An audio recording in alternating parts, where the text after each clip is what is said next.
Thank you so much, firstly, Chang and Tim, for the opportunity, and I'm really excited. And thank you, everybody, for joining the session. So, I'm not going to waste too much time. We'll just dive right into it.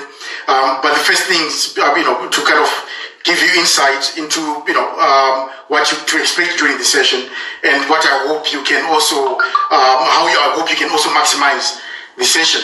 The first thing to say really is I hope you can really get into the spirit of things, right? It's going to be a very interactive session. Hopefully where you are, you've got space where you can do a bit of moving around if need be. I'm just maximizing my screen here to make sure that I can see. I want to make sure I can see everyone. So how do I do that, Chan? To make sure that I can actually see the screens. So at the top, on your upper right hand corner, do you see a gallery view, the one with the dot? So you see a lot of people at the top, different screen.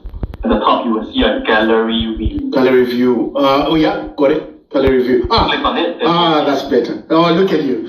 You all look wonderful. Okay, fantastic. So interactive session. I really urge you and encourage you to get involved, right? I know Chang has already spoken to you about how you can participate during the session, how you can, in a sense, almost put your virtual hand up, right, so that you can participate. But yeah, this is going to be a highly interactive session.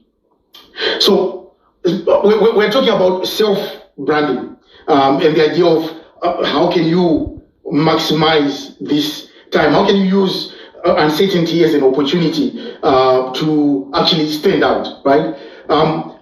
Before we dive in, perhaps I'm going to do a bit of a litmus test. Maybe 2 or 3 people, you just come up, give me a bit of, share with us how you're feeling at this point, right? When you've been seeing, this pandemic and what's followed in its wake, how we've all had to now work from home, so what are your thoughts and what are your feelings, and how has that made you kind of feel about your prospects moving forward? And by the way, there's no judging anyone here. I think if we can all be honest about our feelings, that better, because I really, really, really hope that you can leave this session feeling like, you can be a bit better in control of things, not circumstances, but hopefully, your own thoughts, your own feelings, and your own emotions. So who wants to start? Let's see that virtual hand, and then you can get going.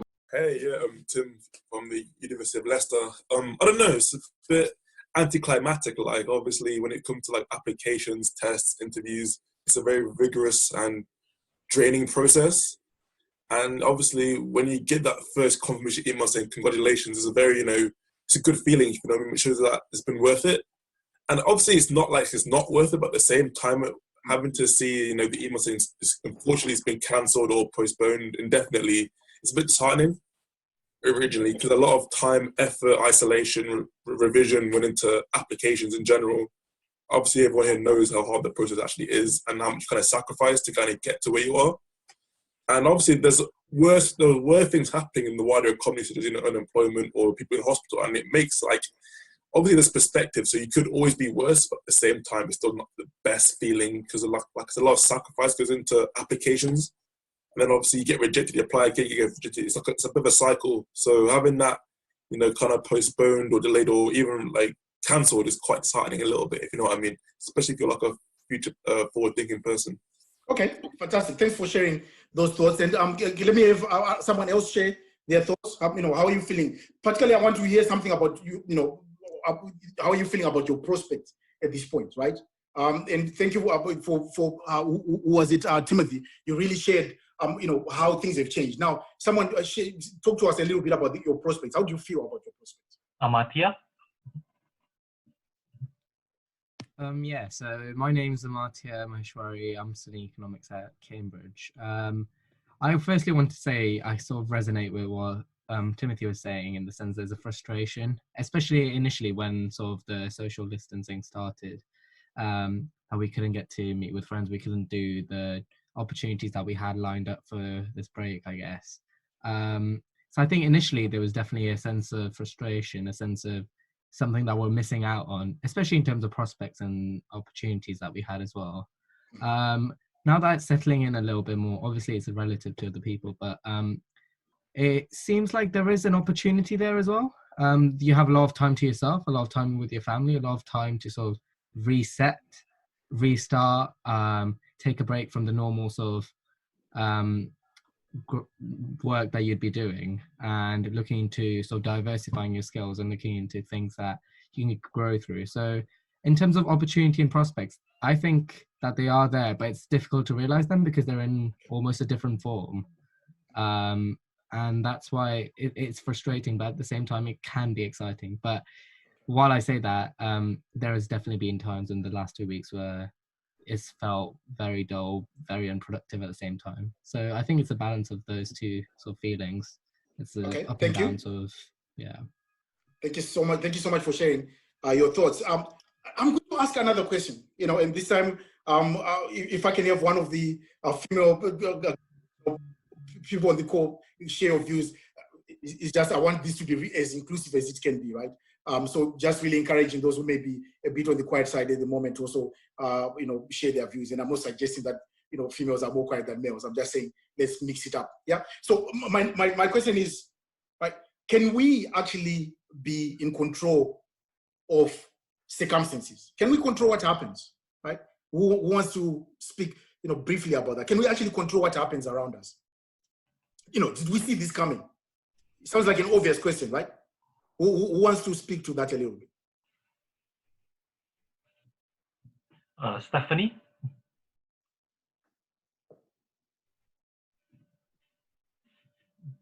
Go ahead. Go ahead, Stephanie. Hiya, my name's Stephanie and I am at Durham University doing politics and philosophy. Yes, I think that there is still an element of control. I mean, no one could have seen this coming, but at the same time, the concrete things in our life can still be there, if that makes sense. So sort of your mental well-being, your physical well-being, I think the first week was a lot harder, and then the second week I was like, right, wake up at a certain time, have lunch at a certain time, go for your walk at a certain time, sort of stabilize yourself, and also sort of making sure to work out. There's so many sort of free stuff on YouTube. Make sure to do some reading. If anything, I've quite started to enjoy this now. I don't know if that's because maybe I'm slightly an introvert or something, but it's been quite peaceful. So yeah, but it is frustrating. Okay, so thank you so much. So Stephanie, I love the way you in a sense disintegrated two aspects of this scenario, or any scenario for that matter, right? There's bits that we ourselves can actually control, and I'm going to speak a little bit about that. And then there are certain bits that actually are beyond our control, right? So like you rightly say, nobody saw this coming, right? Just a few weeks ago, were we not all, I'm sure, sharing messages about how we've made it into 2020, it's going to be a brilliant year, and we probably had a certain view of how 2020 will actually, proceed and progress, right? But that view might be slightly different to how things have happened. But I love that you also say, actually, despite all those aspects that we cannot control, there are things that we can actually do.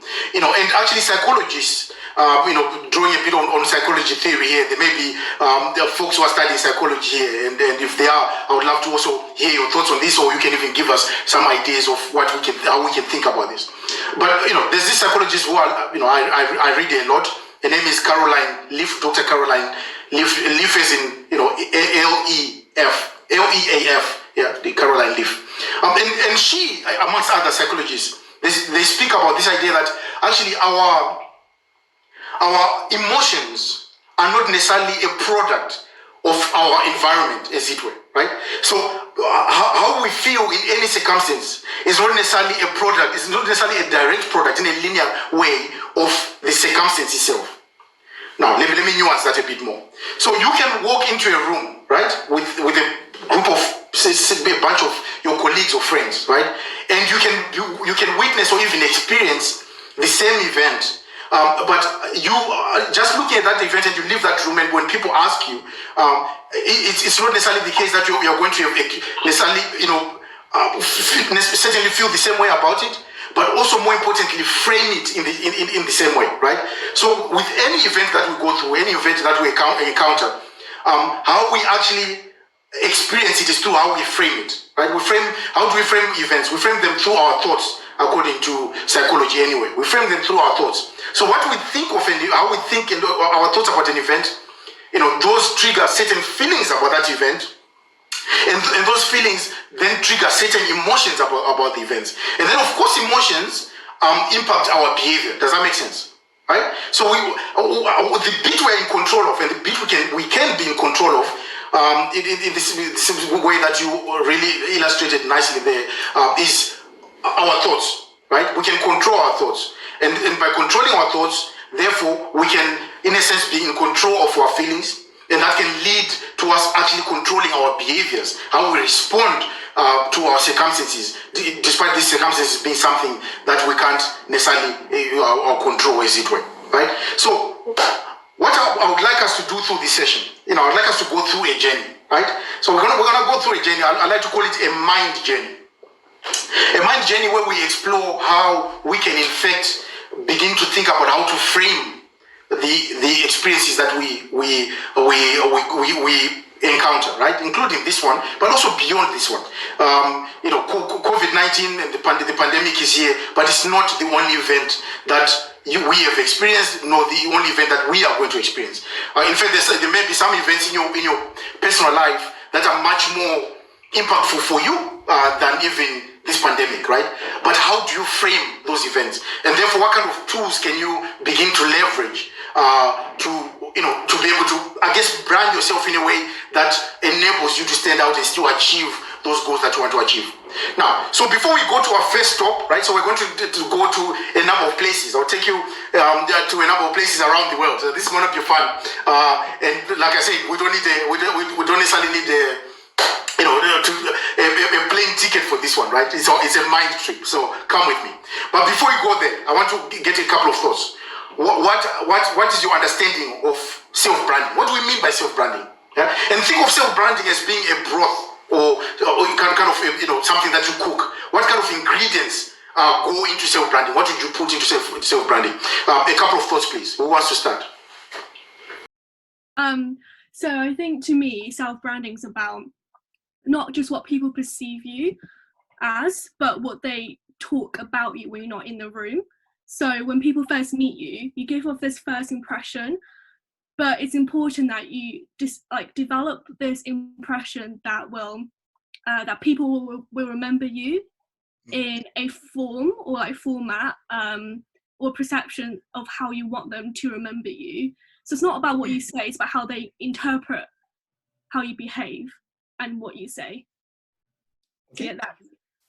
Yeah, so there's an aspect of how people perceive you. Thank you. Yeah. Any more takes on that? Any more thoughts? Fair. Go ahead. I think that self-branding is being able to use the positive traits and experiences that you've had in order to sell yourself to people and people of authority. Yeah. Thank you for that thought.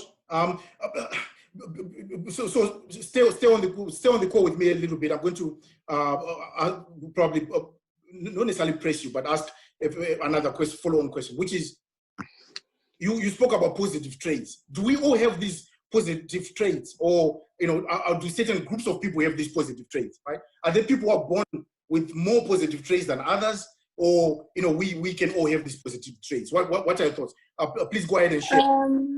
I don't think it's a thing that you're born with. I think it's a thing that you work on yourself, and you start as you grow up, you start to realize certain things about yourself, and you need to put in work into yourself and your own brand itself. So for instance, even just doing work experience or just going to gym is a sort of kind of like a positive thing that you're adding to yourself. Mm-hmm. So I'd say it's something that you develop. Yeah. Okay, thank you. And a lot of psychologists will actually agree with you.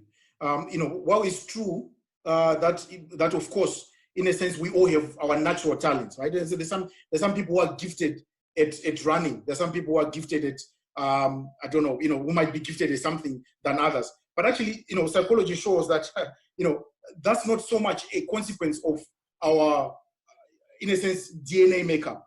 Rather, it's more a consequence of our socialization, the kind of self-beliefs that we generate about ourselves, and also, of course, whether we are always practicing these activities or events, right? So if you're someone who's always running, chances are you might end up being as successful as Mo Farah or others who are successful, right? But if you're not someone who, in a sense, socializes themselves in that way, then chances are you're not going to unlock potential in that area. So thank you so much for sharing. I'll take one more thought. About how to think about self-branding. One last thought there. Noel. Hi, Dumi. Thanks for having Hi. me today. My name is Noel. I'm coming business school, studying economics. At least from my perspective, I guess it stems from the understanding of capitals. So you have like social capital, cultural intelligence, capital as in capital gain, and so on and so forth. And as it was rightly put, it's how you portray these different capitals and how you want them to be perceived as well. And that could be in a formal form, in a form of a CV, or verbal in terms of conversation, or nonverbal in terms of LinkedIn, or things you portray along your road. Okay. So you spoke about us having these. Some people call them assets. Some people call them capital or attributes, right? Whatever you decide to call them. But I guess like you're rightly saying, identifying what your assets are. But actually understanding that they may not necessarily be inherent, right? Just because you actually want to, because you're born in a family that is athletic. But if you are not going to be actually going out and exercising or practicing certain things that athleticism entails or involves, then you are not going to be, you're not going to win a gold medal, are you? Right? And so, how do we leverage those? Here's my own take, my own understanding of self-branding. I like to think of it as the stories that we write about ourselves, right? And how do we write these stories? We write these stories through our thoughts. We write these stories through even our feelings, the feelings that we have. We write these stories through our behaviors, right? And so, as we go into any circumstances such as this one, right? How we conduct ourselves, how we relate with other people, the stories that we tell of ourselves through how we behave, through how we think of ourselves and think of others, and therefore how our relationships, how we kind of conduct our relationships with other people, right? I like to think of that as being kind of components or things that I would put in a broth when I'm thinking about self-branding. And along with that, you're thinking about values, right? It's not just about how you appear on LinkedIn. It's not just about how you appear on Facebook.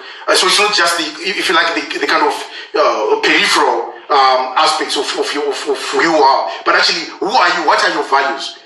And often, even just here, you joining this call, I'm sure by the end of this call, I'll probably have an opinion about people who I probably think, these people are really forthcoming, perhaps, or even, I might have an impression that these people are great communicators or good communicators.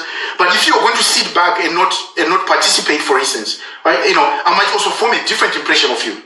But in addition to that, your own impression of yourself, deriving from how you generally live your life, might begin to cement certain beliefs about yourself, which becomes truths, right? And these truths are not always necessarily true in the sense that, we might begin to think of ourselves in very negative ways. That, I'm not good enough. Or you might think, I'm not from a top university, therefore I'm not good enough, however you want to define what a top university is, right? And you might begin to actually put yourself in a particular box, when in fact you could unlock that and say, I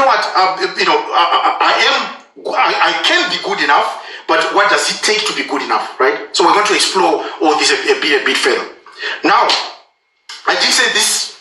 This is going to be a very interactive session. I'm going to ask you where you are, still hopefully managing to stay on screen, to stand. I just ask you to stand a little bit where you are. Just stand, blood flow a little bit, stand and relax where you are, yeah? Just make sure we can see you. That'd be good. Stand where you are. If you can stand, that is. If you can stand. If you can't stand, that's okay, yeah? Because for you, for some reason or the other, you might not be able to stand. I don't want you to feel out of place because you can't actually perhaps stand physically, that's okay. But if you can stand where you are, just stand. But even if you can't stand, I just want you to shake your body a little bit and just loosen up. Yeah, just loosen up a little bit. Loosen up. Yeah. Are we feeling nice and loose? Show me your virtual hand if you're feeling, or even virtual thumbs up if you're feeling nice and relaxed. Yeah. Thumbs up. Okay. Cool. So our first stop. Right, we're going to. I want you to imagine that you're on a boat, right? And this boat is at sea, right? And you are setting out to find what I like to call your true north, right? And by true north, what I mean really is thinking about your goal, where you want to end up. So it might be a short-term one. You might be thinking, actually, when this whole thing shakes up, this whole coronavirus pandemic, this whole working from home, the social distancing, actually, how do I want to emerge? What kind of goals do I want to actually achieve during that time when I touch shore, right? It might be mid-term goals. Maybe you want to get an internship with a particular organization or a number of organizations or in a particular industry. Thinking about actually, how can I, even while I'm at sea, and at sea you are thinking about, there's a lot of circumstances around you that are, I guess, aligned with you being at sea, right? We'll talk about that a little bit. What does it take for you to get to that goal, right? Now, while remaining standing, I want to get a few thoughts. First of all, who here has actually been on a boat and been, I don't know, even at sea? It might be on a ship or boat, or whatever. Who's been on a boat? Put your hands up. Okay, so a few number of you. But even, I haven't been necessarily, well, I've been on a boat, but not necessarily at sea. But I can imagine, right, what that looks like. What do you think the circumstances would be like? You're on a boat, you're at sea. What's likely to be the circumstances, and how are you likely to feel? Who wants to respond to that? Small. Yeah, go ahead. Small. You're likely to feel small, right? And why? Go on. Why? Why are you likely to feel small? Because if you're at sea, it's pretty massive and it's pretty deep. So most likely you would have that relationship of thought. Stay with me. That's fantastic. Stay with me. So now bring that to you as a student, right? You are in this massive sea called the job market, right? How might that relate with how you might perceive yourself at this point, right? You're trying to get somewhere, but you're in this massive sea where there's a lot of students like yourself who are looking for opportunities. There's a massive world out there of firms, professionals, but here you are, you're a student. What might that look like for you? That's a big question. I guess you're looking for some direction that either be like keeping it within the metaphor, the wind or the stars to navigate towards. So understanding certain environments or perceiving certain environmental factors that would indicate a route or a place to start it. Okay, thank you so much. And already, guys, you're still standing, right? Okay, you can have a seat now. I wanted you to loosen up a little bit. Have a seat. And from time to time, I'm actually going to ask you to stand as we transition from one segment of our journey to another, and we're going to make this more engaging. Hopefully you guys get involved. Well, I urge you to get involved, right? So thank you so much for sharing those thoughts. Let me just see who that was. That's, am I getting your name right? Is that Nosi? Noel. Noel, sorry. No, sorry, I apologize. My screen is a bit tiny because there's quite a lot of you there. Right, okay, so Noel, thank you for those thoughts. And thank you for bringing it actually to the relevance of you as a student. It might seem a bit overwhelming. You might feel like you need direction in this time, and particularly in this time, is that direction going to be necessarily, or guidance going to be necessarily available? It might not be as readily available as it was, right? Universities are trying to figure out how to continue supporting you. Organizations like SEO London, we're all trying to figure out how to continue supporting you. But you might feel a bit alone sometimes, right? When I see. Okay, now I'm going to ask someone else to kind of share with us what kind of thoughts, what kind of tips, what kind of strategies might be useful for you, right, in that big vast sea as a student trying to go somewhere, but the help is not readily available, seemingly. or you know, you feel a little bit alone. How might you begin to frame this moment, right? And what things might be useful for you moving forward to keep you on course? Who wants to have a bite at that? Sarah? Yeah, go ahead. Okay, can you hear me now? Yep, go for it. Okay, hi there. My name is Sarah Al-Fadli and I study economics and politics. And I think what I'd say is that I feel like if you're on a boat or a ship, you might feel like you're about to tip over the boat, especially, let's say everyone here on this call is on the same boat and you might feel that there's way too many people. I think instead of seeing that as a disadvantage, you may think perhaps, okay, maybe it's good that there's all these people to help each other. Okay. So did you, sorry, I didn't get the last bit. Yeah, go on. Community. And even though I feel like the boat is about to tip over and there's really no more space, and sorry, I thought it was going on my head. Yeah, that's great. Thank you. That's great. You've taken us somewhere where I really like where you've taken us, right? And that's what I love about this exercise, because you know we don't know beforehand where we wind up, right? So you are essentially also taking us somewhere. So it's not just about me. So thank you for taking us there. Now where we are, you know, it feels a bit crowded, right? This is what you're saying. There are a lot of students in the world looking for the same opportunities as you are, right? So, you know, what kind of practical things can we do at that time as a student? How can you think about staying on course, right? That's what I want to try and draw out. Who wants to share? Here we go. No, think really practically. Here we go. So what I tend to do is I tend to research what I want to do kind of before each kind of year or semester starts. Okay. I have like an action plan of 3 major goals I want to get to and how I'm going to get to it. Okay. So for example, if I want to go into or get a certain type of internship or grad job, I'll obviously have my starting point here, my grad job there, kind of fill in the blanks. So for example, if most types of jobs like this require like maybe a 2-1 or a first, so you already know that the minimum you need is a 2-1 when applying for certain roles. So it's about what's that extra stuff that you kind of do to kind of make yourself kind of stand out on that boat, whether it's, you know, working in society here or getting a spring week there or getting a summer placement here. And then once you've got your end goal and you're starting putting like the little bits in between, you start to then kind of execute what you want to do and how you're going to do it. So if you want to get experience on campus, you join, what society do you join, or what committee do you join of which society? You then start thinking, okay, cool, I've got uni experience. Do I do a summer placement to kind of network a bit more? Do I go to a networking fair or do I go to an inside day? You start kind of crossing out the blanks. Then you obviously got like a list of companies that you want to potentially work for.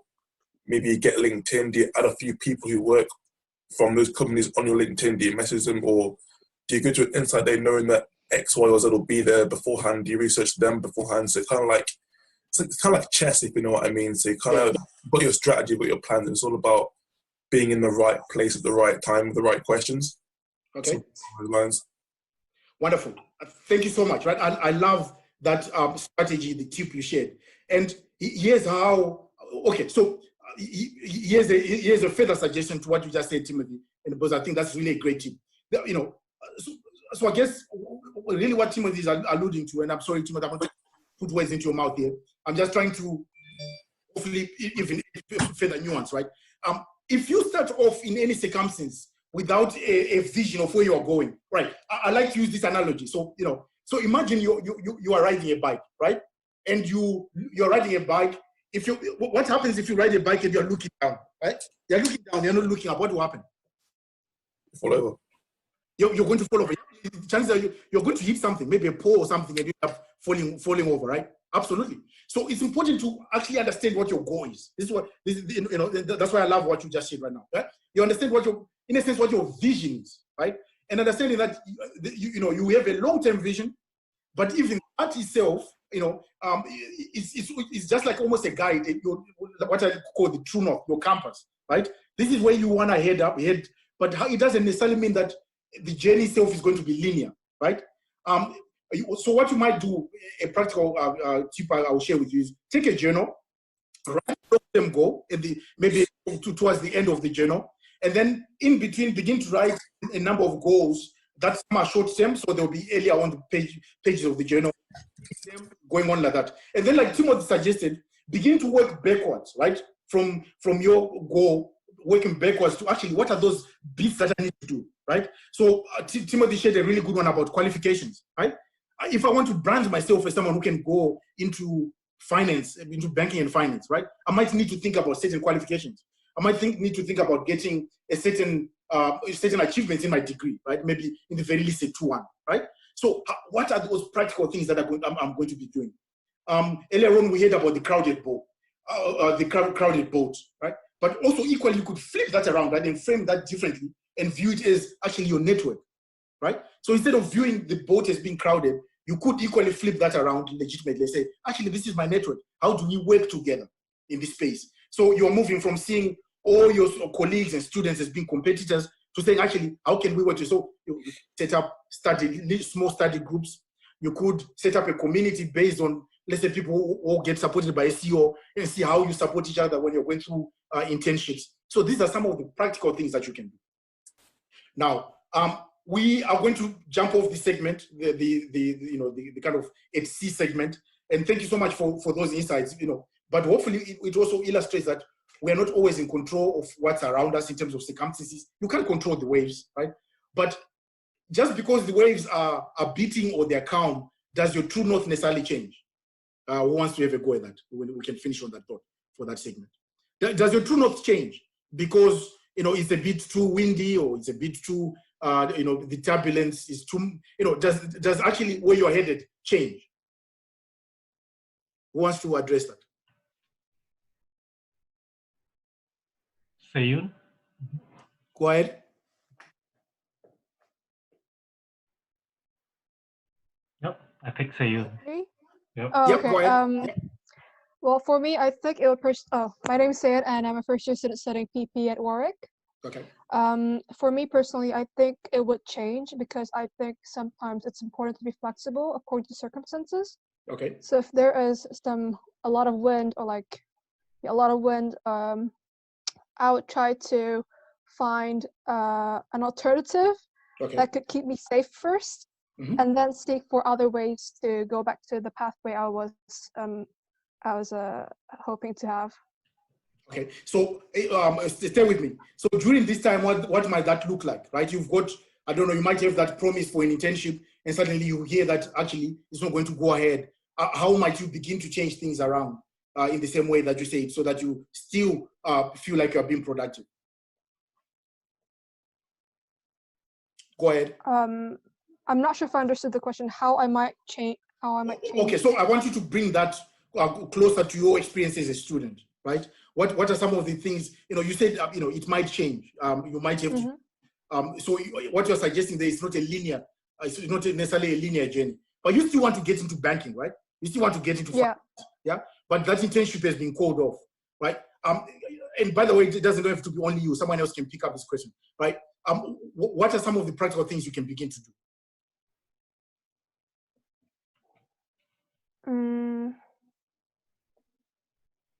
And that's okay. We can come back to that question, right? We can come back to that question. Don't worry. Now we're going to move on. We'll come back to that question, maybe even in Q&A. But in the very least, I want you to think about that, right? I want this to be really a practical session for you. One, yes, conceptual, in the sense that thinking about our thoughts, our feelings, or our ideas, but also I want it to be really practical. Now, the next bit, we're going to go to the next section. Put your hands up. I want to see a virtual thumbs up if you've actually watched The Lion King. But let me see a virtual thumbs up. Yeah. How many people have? Okay, let me switch this. Put your hands up if you haven't watched The Lion King. All right. So are there a few people who haven't watched The Lion King? All right. So for those who haven't watched The Lion King, I'll say to you, that's a crisis. You need to watch The Lion King, right? It's an amazing movie. I say it's an amazing movie because I think we can learn a lot from it. But bear with me. I'll try and kind of, because we're going to draw on it a little bit. Hopefully, you can also be take something from that. So now our next stop is the valley. Right? We're going to go into the valley. For those who've watched Lion King, you know the scene, right? Where Scar is with Simba in the mountains, right? And what does Scar say to Simba? He says, "Wait here, right? I'm going to run off and tell to your dad. Your dad is a surprise for you, right?" So you can imagine, think about Simba as being a student like yourself. You are waiting, you're anticipating. SEO London has confirmed that you are getting that internship with that bank or with that firm that you want to work for, right? You want to work with. And you're waiting for this moment to unfold. Spring, you're going to go for internship. But then something happens. Life throws what it throws at you, and you didn't anticipate this. And suddenly, Mufasa is told by Scar that, Mufasa come. There's a stampede, right? And he looks over and he sees what animals were stampeding. I'm testing your knowledge as we go. What animals were stampeding? Coming down the valley. Those who said the white land. Hyenas. Huh? No, it was buffalo. That's it. Hyenas were there as well, Timothy, but not quite yet. But actually, the hyenas were triggering. So they were part of this by Scar, right? So in any case, Mufasa goes to save Simba, his son, right? But then, as he tries to save Simba, he winds up himself in a very tricky situation. Scar is trying to overthrow him as king of Pride Rock, and he pulls him over, and then the buffalo run him over. He eventually ends up dead, right? We together so far. And then Simba, who was anticipating this great event happening between him and his father, with this, in your context, maybe this internship happening, goes down to the valley, finds his father dead. Now, I want you to think about that scene, right? Think about and begin to bring it to your own kind of understanding of life, and particularly focusing on tragedy, right? How do you deal with moments of tragedy, right? Number one, can we, none of us, I'm sure, can anticipate tragedy happening. Sometimes it can happen all of a sudden, right? Just like this, the spread of the coronavirus, it happened all of a sudden, and suddenly everyone had to act in a certain way. We all had to respond in a certain way. But what does it look like to deal with moments of tragedy? Right? So can I ask someone to share their thoughts about dealing or facing up to moments of tragedy? What kind of feelings might you go through? And how can you begin to frame this moment? How can you begin to think of it in a positive way despite what is happening? Right? Who wants to share? First of all, start with, actually, what feelings might you go through when you're going through something really tragic and sudden like that? Ali? Yeah, you might feel depressed and totally lost. But the thing is, you can control some stuff in life, and you just have to accept it and keep on moving in with life, and just keep your positive thoughts. Focus on your positive thoughts always. Thank you for that. So the bit, I love the bit the word you use there, or phrase you use there. Accept it. You can't necessarily control. You can't necessarily control it. It's already happened to you. But so when we say accept it, what does that look like, right? What does accepting these moments of tragedy that they've happened, what does that look like from an individual perspective, emotionally, thought-wise? What does that look like? Who wants to have a go? Sarah?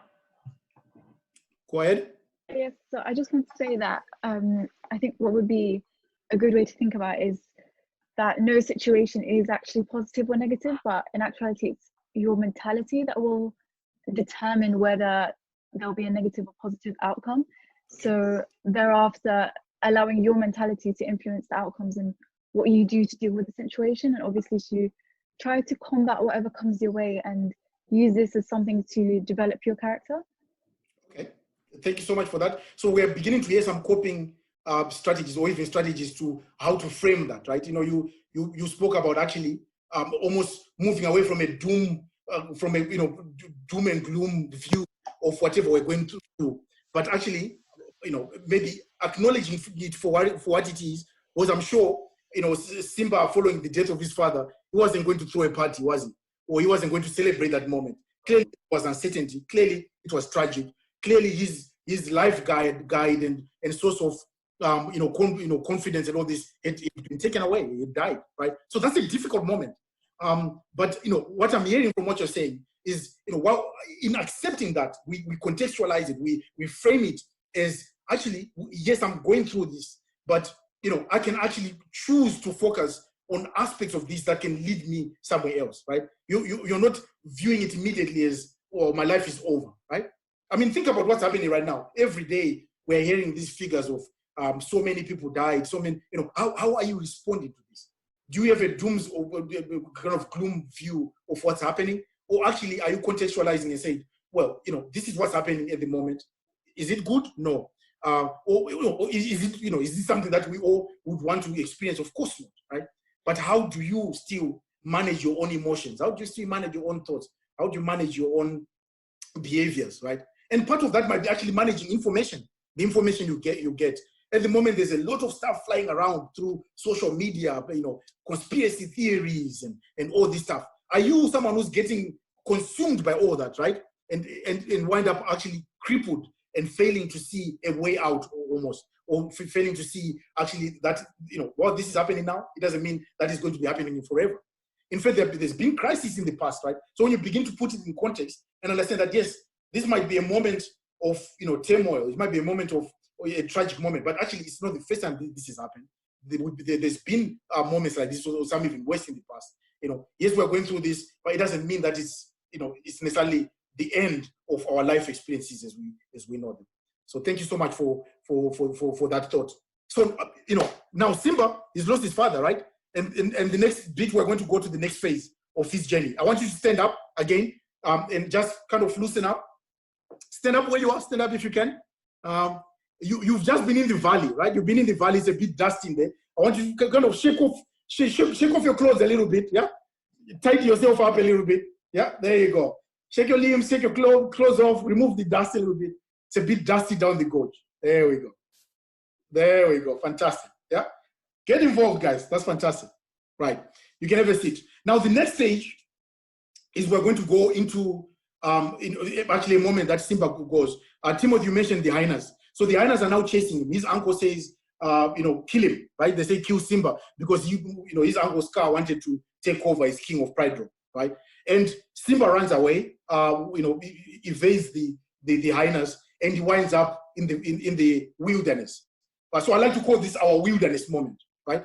So what does the wilderness look like? For Simba, in the wilderness, he encountered two animals. One called Timon and the other one Pumbaa, right? And how did Simba frame his moment in the wilderness? What were his feelings and thoughts about his life and where he was headed, even who he was?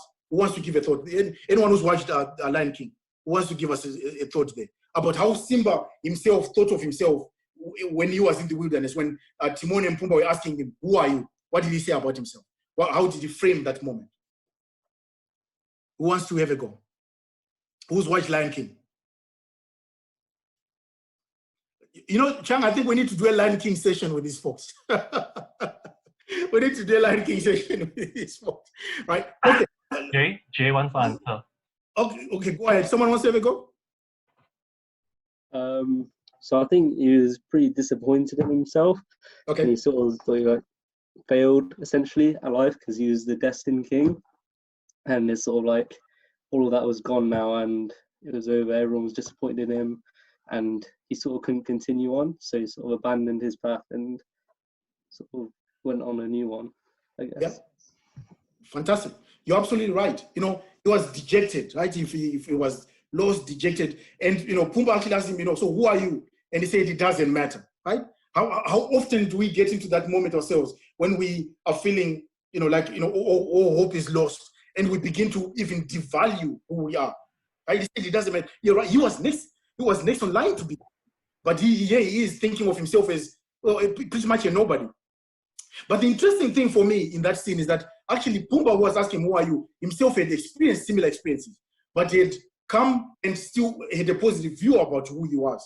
So sometimes thinking about, really having the kind of putting things in context and understanding that, I might be going through what I'm going through, but am I the only person who's going through this? But in fact, some people may even go through worse experiences than you, right? But they're still smiling, still finding opportunities. What does that look like for you to be able to do that? And then we move on. Simba during the moment of wilderness, he was actually eating, what was he eating? He was eating worms, he was eating insects and things like that, right? Is that the natural diet of a lion? That's not the natural diet of a lion, is it? So, let me say, well, if you think that's not a natural diet of lion, maybe we have a different understanding of what lions are like. Let me say a little wave. Those who think, well, lions do not eat worms and do they? Is that their natural diet?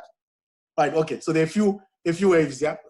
Others maybe differently, but my understanding actually that's not a natural diet of a lion. But what does that teach us, right? When I think of that, I think of the moments that in our lives where we have to do what we have to do, right? The wilderness moments where you're getting rejection after rejection. Those things that you hope to achieve are not necessarily coming at the speed that you hoped they would achieve. Sometimes you have to actually eat worms. I don't mean actually go out there and eat worms in the garden, but metaphorically eat worms, right? And what might that look like? You may not necessarily enjoy spending a lot of time in the library. Yeah, maybe not at the moment you can't necessarily go to the library, but you may not necessarily be a person who enjoys reading a lot.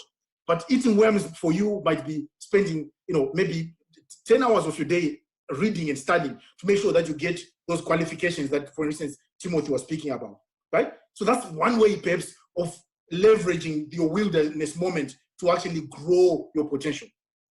And part of that might be actually, you actually enjoy hanging out with your friends. Your friends are calling you, they're saying, let's go for a house party. At this point, maybe it's a virtual house party or virtual club, whatever it is. Right? And I'm not saying do not do those things. But what does it look like to really harness that moment where things are not necessarily moving at the pace that you want? This kind of downtime time. What are you spending your time doing? Part of it might be maybe reading more widely beyond your usual academic study kind of reading list, right? And boosting your commercial awareness, social awareness, cultural awareness. What does that look like? Getting to know yourself, beginning to explore your own values, your own, the kind of person who you are in that moment, right? And then after that moment, we go to the moment that I imagine we're all working towards, which is reclaiming our pride rock moment. So for Simba, at that moment, he had been hit in the head by a monkey, a baboon that came round, and he had met Nala, another lion that came looking for help because things back at Pride Rock, where it fled, where lions were starving, animals were starving, and they were looking for someone to rescue them. And Simba was the king in waiting, and it was his duty actually to go and rescue those animals and also claim his position as king. What does that look like for you? Because if I read psychology books and read people like Dr. Caroline Leaf, they actually say we are all wired for success, right? They say succeeding is something that we all actually are naturally wired to be able to do, right? So if you want to be a banker, it doesn't matter what your background is. You yourself actually have it in you. You've got what it takes to actually be that banker you want to be. If you want to be an engineer, you've got it in you to be that engineer. The key is doing what it takes to unlock that potential. So it just doesn't happen to you. For Simba, he had to actually grow a level of courage, right? One, he had to leave the comfort zone of the wilderness. Where, for instance, Timon and Pumbaa had this song, Hakuna Matata, which means no worries, you can just wake up, eat worms, get by, life is good here, why bother, right? To having the attitude that, I need to really face up to some of those things that I fear, my greatest fears. Go back to Pride Rock, face Scar and take him on and fight him and claim my position. So for you, that might be in this moment, what does that look like? It might be some really practical and simple things as taking time to work on your LinkedIn to make sure that actually your profile is strong, you're connecting with the right professionals, you're seeking the right help, you're turning up for events like this, you are spreading the word, you're putting yourself out there, you're writing a positive story for yourself. So that when that moment comes, where you can now go back to your Pride Rock. I don't know what that Pride Rock is for you. It might be just breaking into the finance world, but then the key is what kind of king did Simba become, right? It's not just about getting an opportunity. So hopefully for you, it's not just about getting that internship. Hopefully for you, it's not just about getting that position at a bank, right? Hopefully for you, it's more about the kind of person that you will become during those opportunities. And that does not wait for the actual opportunity to happen. The journey has to start now. Simba had to walk from his wilderness to the pride rock. It's a journey, right?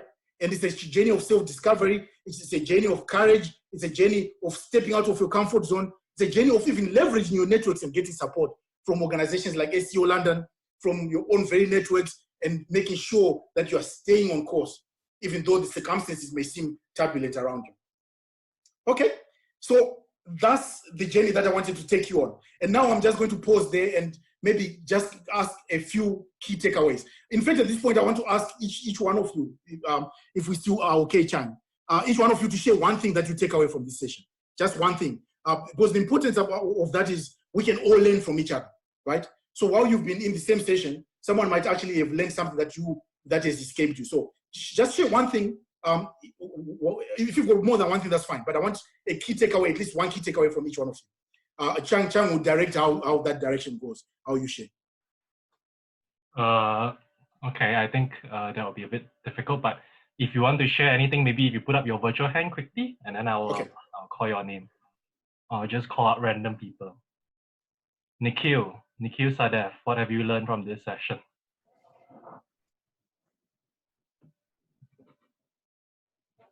Nikhil, you're on mute. Yeah, go ahead.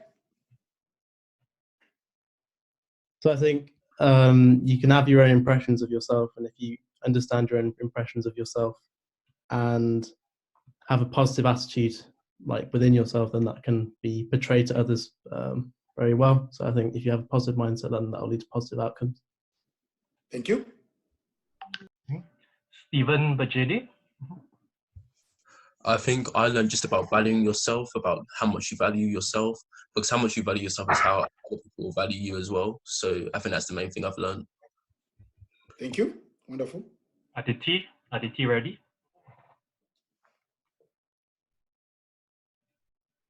Go ahead. It's called just go ahead. Yep, Aditi. I think I learned how important it was to use your network, like rather than see people as competition, see them as people that you want to use as like friends and use them to help you. Thank you. Omar Ali. An important lesson I've learned is a problem is not a problem, but rather it's your perception of the problem. So instead you could frame it in a positive way, such as it's an opportunity to overcome a challenge. Thank you. Okay. Afra Sohail. Go ahead. I've learned that I need to watch Lion King. I didn't get that. I learned that I need to watch Lion King. Great lesson. Thank you. You need to.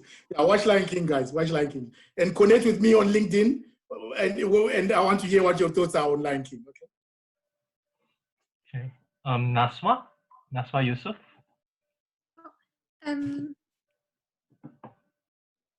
One thing that I've learned is about personal branding. It's how you would want people to perceive you. That's one thing that I took away. Great. Okay. Manuela. Go ahead. What I've learned today is to make the most out of the situation we're in, so we can take the time that we may not be spending for example, like going to commute to uni, which is usually like an hour for me, and I can spend that learning a new skill or doing something else with my time. Thank you. Ayan Ashraf.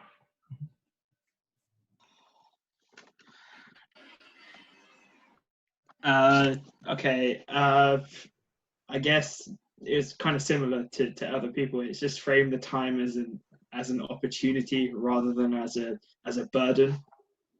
Okay. Those who haven't shared something yet, I think we've had a really good range of lessons. Now I want to hear, how do you think this will change you moving forward? Okay? So those who haven't shared yet, share about actually, it could be a very simple practical thing. How is this going to change how you move forward? Zachary? I think it's important for me to actually have an end goal and make sure that although it's a clear end goal, if there's any obstacles, then I'm able to be flexible with what I'm doing. Great. Zaid.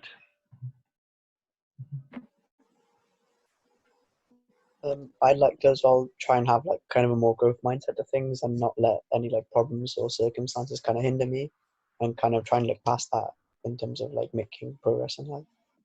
Okay. Anungo?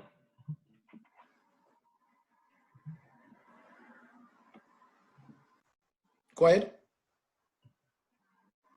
Yep, Anungo, I unmute you. Yeah. What about her? Okay, Madalena? Go ahead.